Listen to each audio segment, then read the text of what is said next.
അന്ന് ക്യാരവാനൊന്നും ഇല്ലല്ലോ, ലൊക്കേഷനൊക്കെ ഇരിക്കുമ്പോൾ സംസാരങ്ങളുണ്ടായിരുന്നു. അങ്ങനത്തെ ഒരു സംസാര രീതിയിൽ ഏറ്റവും രസകരമായ മുഹൂർത്തം ഓർക്കുന്നുണ്ടോ? ഒന്നോർത്ത് ഒരു സംസാര രീതി മമ്മൂക്കാടെ ലാലേട്ടൻ ഒന്ന് പറഞ്ഞു വെച്ചൊരു കാര്യം ഓർത്തെടുത്തേ. മമ്മൂക്കയുടെ എനിക്ക് അങ്ങനെ ഓർത്തെടുക്കാൻ അങ്ങനെ ഒരു ലൊക്കേഷനിൽ എന്നെ കണ്ടതാണ്. എനിക്ക് നേരത്തെ പറഞ്ഞതാണ്, പലപ്പോഴും പറഞ്ഞിട്ടുണ്ട്. മമ്മൂക്കേനെ ആദ്യം കാണുന്നത് ആറ്റുവഞ്ചി വിലഞ്ഞപ്പോൾ എന്ന് പറഞ്ഞൊരു സിനിമയിൽ, KT എഴുതിയ സിനിമയിൽ മമ്മൂക്ക അഭിനയിക്കാൻ വന്ന്, ലക്ഷ്മിയൊക്കെയാണ്. അപ്പോൾ കണ്ടിട്ടുണ്ടായിരുന്നു. ഞാൻ ദൂരെ നിന്ന് മാത്രം കണ്ടിട്ടേ ഉള്ളൂ. പിന്നെ ഞാൻ കാണുന്നത് മഹാനഗരം എന്ന് പറഞ്ഞ KG ജോർജിൻ്റെ സിനിമയിൽ ഞാൻ അഭിനയിക്കാൻ പോണ സമയത്ത് നമുക്ക് ഭയങ്കര ടോപ്പിൽ നിൽക്കുകയല്ലേ. അപ്പോൾ ഞാൻ വരുമ്പോൾ തന്നെ കാണുന്നുണ്ട് ദൂരം നമുക്ക് ഇരിക്കുന്നത്. പക്ഷേ എനിക്ക് ഒരാളെ നേരിട്ട് നിന്ന് പരിചയപ്പെടുക, സംസാരിക്കുക, അതൊക്കെ ഭയങ്കര മടിയുള്ള കൂട്ടത്തിലാണ്. വരുമ്പോൾ നമുക്ക് ഭയങ്കര ഇഷ്ടവും ഒക്കെ മനസ്സിലുണ്ടെങ്കിലും പ്രകടിപ്പിക്കാൻ കുറച്ച് എനിക്ക് ഭയങ്കര മടിയാണ്. നമുക്ക് അവിടെ ഇരിക്കുന്നുണ്ട്. അപ്പം ഞാൻ കണ്ടു, ഞാൻ നേരെ പോയി മേക്കപ്പ് ചെയ്യാനിരുന്നു. മമ്മൂക്ക എന്നെ കണ്ടു. മമ്മൂക്കൊക്കെ അറിയാമല്ലോ ആരാ വരുന്നതെന്നൊക്കെ അറിയാമല്ലോ, ഏത് റോൾ ചെയ്യാനാണ് വരുന്നതൊക്കെ അറിയാം. അപ്പോൾ പിന്നെ അവിടുന്ന് കുറേ സമയം ഞാൻ മേക്കപ്പ് ചെയ്യുന്നത് നോക്കുന്നുണ്ട്. പിന്നെ വൈകുന്നേരമായി, രാത്രി വരെ ഞാൻ അങ്ങോട്ട് അടുത്തേക്ക് പോയിട്ടില്ല. മേക്കപ്പ് എല്ലാം അഴിക്കുന്ന സമയമുണ്ടല്ലോ, പാക്കപ്പ് പറഞ്ഞ സമയത്ത് മേക്കപ്പ് അഴിച്ചുകൊണ്ടിരിക്കുക ഞാൻ. മമ്മ നേരെ നടന്നു വന്നു. ഞാൻ മമ്മൂട്ടിന്ന് പറഞ്ഞു. ഞാൻ തകർന്ന് ഐസായിപ്പോയി സത്യം പറഞ്ഞാൽ. ഞാൻ വേഗം ചാടി എണീറ്റു. ഞാൻ അയ്യോ ഒന്നും വിചാരിക്കരുത്, അല്ലല്ല ഞാൻ പറഞ്ഞു എന്നേ ഉള്ളൂ എന്ന് പറഞ്ഞു. അപ്പം എന്നോട് പറഞ്ഞു, ഞാനേ നിങ്ങളെ എത്രയോ വർഷം മുമ്പ് കണ്ടിട്ടുണ്ട് മഞ്ചേരിയിൽ നിങ്ങളൊക്കെ അവിടെ ഗാനമേളക്കൊക്കെ വരാറില്ല മാപ്പിളപ്പാട്ട് പാടാൻ. അന്ന് ഞാനവിടെ വന്നിട്ടുണ്ട് എന്ന് പറഞ്ഞു. നമുക്ക് അന്ന് നമുക്ക് സിനിമയിൽ അഭിനയിച്ചിട്ടില്ല. അത് കേട്ടപ്പോൾ ഞാൻ ഞെട്ടിപ്പോയി, സത്യം പറഞ്ഞാൽ ഞാൻ ഞെട്ടിപ്പോയി.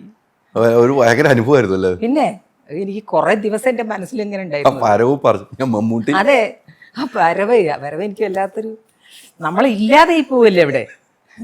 നമ്മൾ അങ്ങോട്ട് ചെന്നില്ലല്ലോ, രാത്രി വരെ നമ്മൾ ശ്രദ്ധിക്കുന്നില്ലല്ലോ. ശ്രദ്ധിക്കാത്തോണ്ടല്ല, ഞാൻ ചെല്ലുന്നില്ല. അതെനിക്ക് ബഹുമാനം ഇല്ലാത്തോണ്ടല്ല, ഇഷ്ടമില്ലാത്തോണ്ടല്ല, എനിക്ക് മടിയും ചെറിയ ഭയം ഉണ്ടാവൂല്ലോ നമുക്ക്. അവിടെ ചെന്നിട്ട് ഇങ്ങനെ സംസാരിക്കാന്നത് ഇപ്പോഴും എനിക്ക് ഭയങ്കര കുറവാട്ടോ അത്. അങ്ങനെ പിന്നെ ലാലിനെ അതിന് ശേഷം ലാലാണ് ധനത്തിന് കണ്ടതിന് ശേഷം ലാലാണ് എന്നെ ഉള്ളടക്കം ഒക്കെ പറഞ്ഞു കൊടുക്കുന്നത്. കിലുക്കം ഉള്ളടക്കമൊക്കെ, ഉള്ളടക്കത്തിനടുത്തുനിന്ന് ലാലിൻ്റെ പേര് പറഞ്ഞിട്ടുള്ളത്. അങ്ങനെ ബലി എന്ന് പറഞ്ഞ ഒരു സിനിമ ഞാൻ പവിത്രേട്ടൻ്റെ സിനിമ ചെയ്തുകൊണ്ടിരിക്കുക. അന്ന് അങ്ങോട്ടേക്ക് ഒരു ഫോൺ വന്നു. അന്ന് ലാൻഡ് ഫോണാണല്ലോ, മൊബൈലൊന്നുമില്ലല്ലോ. ആ പറഞ്ഞ്, ചേച്ചി പിന്നെ ഒരു ഫോണുണ്ട് മോഹൻലാലിൻ്റെ. ഞാൻ പറയാം എന്നെയോ? ഓടിച്ചെന്ന് ഫോൺ എടുത്തു. ഞാൻ പറഞ്ഞു ഇവിടെ അങ്ങനെ ഒരു സിനിമ നടക്കുന്നുണ്ട്, പേര് പറഞ്ഞോട്ടെ എന്ന് വെച്ചു. ഞാൻ പറഞ്ഞു പറഞ്ഞോളൂ. ഭയങ്കര അതും എനിക്ക് വിശ്വസിക്കാൻ പറ്റുന്നില്ല എന്ന്. അങ്ങനെ ലാല് വഴിയാണ് അത് കിലുക്കത്തിന് പറഞ്ഞു കൊടുക്കുന്നത്. അതിലും ഗംഭീര വേഷമാണല്ലോ. അങ്ങനെ മുരളിയേട്ടൻ്റെ ഭാര്യയായിട്ട്. അല്ല, മുരളിയേട്ടൻ്റെ കൂടെ ധനത്തിലും വെക്കുമ്പോൾ മുരളിയേട്ടൻ്റെ കൂടെ വേറെയും സിനിമകൾ ചെയ്തിട്ടുണ്ടല്ലോ. ഉണ്ട്. മുരളിയേട്ടൻ വേറൊരു ക്യാരക്ടറാണല്ലോ അല്ലേ? അതെ. എനിക്ക് തോന്നുന്നു സിനത്ത് എന്നൊരു ആക്ടറിന് ഒരു ഭയങ്കര ഭാഗ്യമുണ്ട്. കാരണം ഈ പറയുന്ന ഒത്തിരി ആർട്ടിസ്റ്റുകൾ കൂടെ നിന്നിട്ട് ഇപ്പോഴും ഈ കാലഘട്ടത്തിലും അഭിനയിക്കാൻ പറ്റുന്നുണ്ടല്ലോ. തീർച്ചയായും. അത് പ്രേക്ഷകർക്ക് ഇഷ്ടമുള്ളതുകൊണ്ടും ആ പ്രേക്ഷകരുടെ പൾസ് മനസ്സിലാക്കി ഡയറക്ടറും പ്രൊഡ്യൂസറും വിളിക്കുന്നുള്ളതാണ്. അതെ അതെ അതെ അതെ. സിനത്തൊന്ന ആക്ടറെ പ്രേക്ഷകർക്ക് ഇഷ്ടമാണ്, മനസ്സിലുണ്ട്. അതുകൊണ്ടാണ് ഇപ്പോൾ ഇവർ വിളിക്കുന്നത്. അതെ. പക്ഷെ അന്നത്തെ കാലഘട്ടമൊന്നും അല്ല ഇപ്പം സിനിമ. ഇപ്പം മാറി. ചെറിയ ആൾക്കാർ, ന്യൂ ജനറേഷൻ കുട്ടികൾ വന്നു. പക്ഷെ എല്ലാവരും നല്ല കഴിവുള്ളവരാണ്. അവരെ ശരിക്കും ഒരു അത്ഭുതത്തോടെ തന്നെയാണ് ഞാനൊക്കെ നോക്കുന്നത്. സിനിമ ചെയ്യുന്നതും ചെറിയ ത്രെഡ് വെച്ചിട്ട് അവർ എടുക്കുന്ന കാര്യങ്ങളൊക്കെ ഉണ്ടല്ലോ. പിന്നെ അമ്മ അച്ഛനൊന്നും ഇല്ല സിനിമയിൽ, അത് മാത്രമേ ഇല്ല. അങ്ങനത്തെ വേഷങ്ങളും ഇല്ല സിനിമയിൽ, സബ്ജക്റ്റിൽ പോലും ഇല്ല, വളരെ ചുരുക്കമുള്ളൂ. അതെ. പിന്നെ എടുക്കുകയാണെങ്കിൽ തന്നെ ആ ഒരു ക്യാരക്ടറിന് പറ്റുന്ന ആൾക്കാരെ സെലക്ട് ചെയ്യുക എന്നുള്ള അവർ ചെയ്യുന്നത്, അല്ല ആർട്ടിസ്റ്റിനെ എല്ലാവരും നോക്കുന്നത്. ഒരമ്മയോ അച്ഛനോ ചേട്ടനോ ആരാണെങ്കിലും അതിന് പറ്റുന്ന ഒരാളെ സെലക്ട് ചെയ്യുക, അവർ അഭിനയിക്കുക. പക്ഷേ അടുത്ത പടത്തിൽ അവരുണ്ടാവണമെന്നില്ല.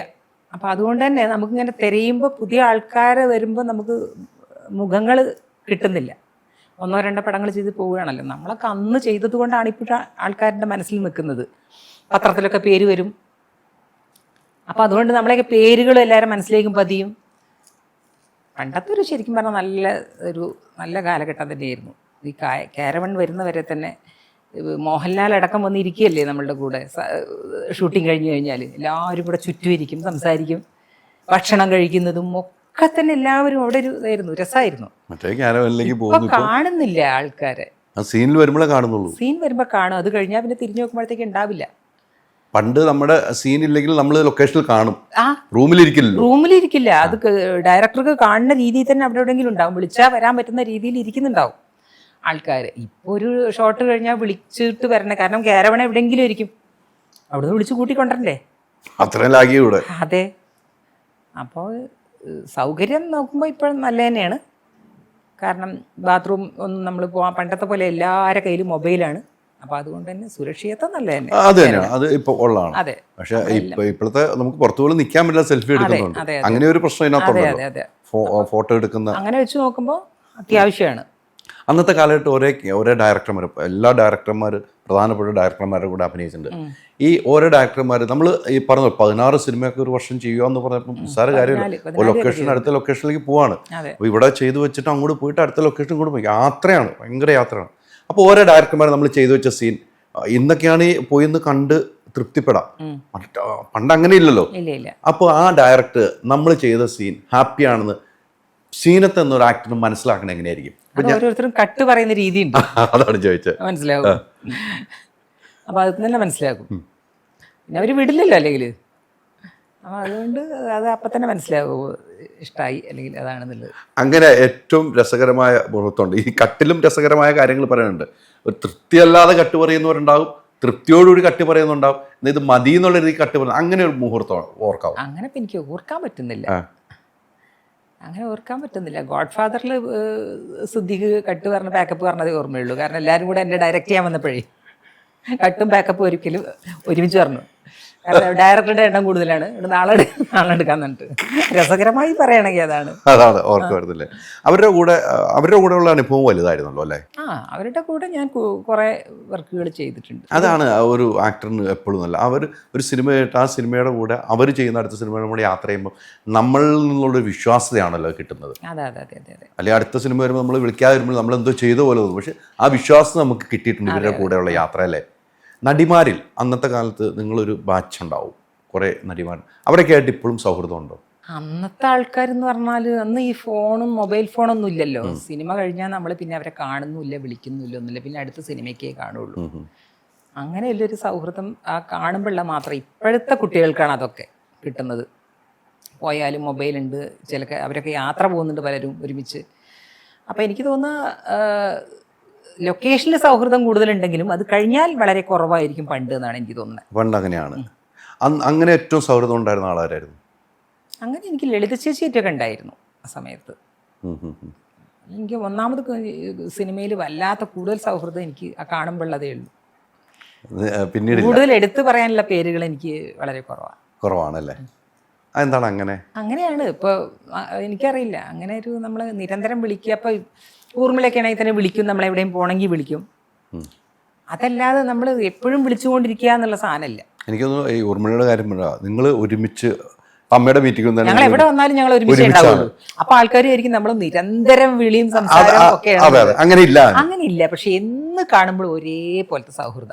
ഞങ്ങളെ രാഷ്ട്രീയം തന്നെ ഭയങ്കര വ്യത്യാസമാണ്. അതുകൊണ്ട് രാഷ്ട്രീയം പറയല്ല, മനസ്സിലായില്ലേ? അപ്പോൾ അത് പറയില്ല, അങ്ങോട്ടും ഇങ്ങോട്ടും അങ്ങനത്തെ കാര്യങ്ങളൊന്നും ചർച്ച ചെയ്യില്ല. അപ്പൊ എവിടെ പോകുമ്പോഴും ഊർമിളയുടെ ഫോൺ വരും. സി വരുന്നുണ്ടോ? സി വരുന്നുണ്ടേ ഞാൻ വരാം, അങ്ങനെ പറയും. Ultra modern kitchen devices. ഒരു കിച്ചണിൽ വേണ്ട എല്ലാ ലേറ്റസ്റ്റ് ബ്രാൻഡുകളും ഇവിടെയുണ്ട്. ലോകോത്തര ബ്രാൻഡുകൾ, original products, wide range. MyG future.